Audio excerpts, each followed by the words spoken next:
పాక్ ఆఫ్ఘనిస్తాన్ మధ్య ఇంకా భీకర యుద్ధం కొనసాగుతూనే ఉంది.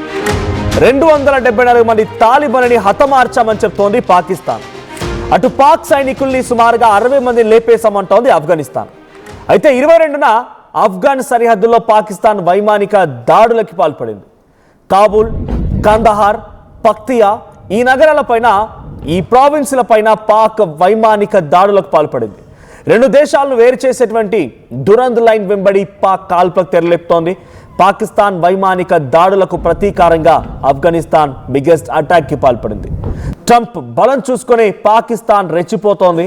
ఆఫ్ఘనిస్తాన్ ఆర్మీ సామర్థ్యం కేవలం 1,72,000 మాత్రమే.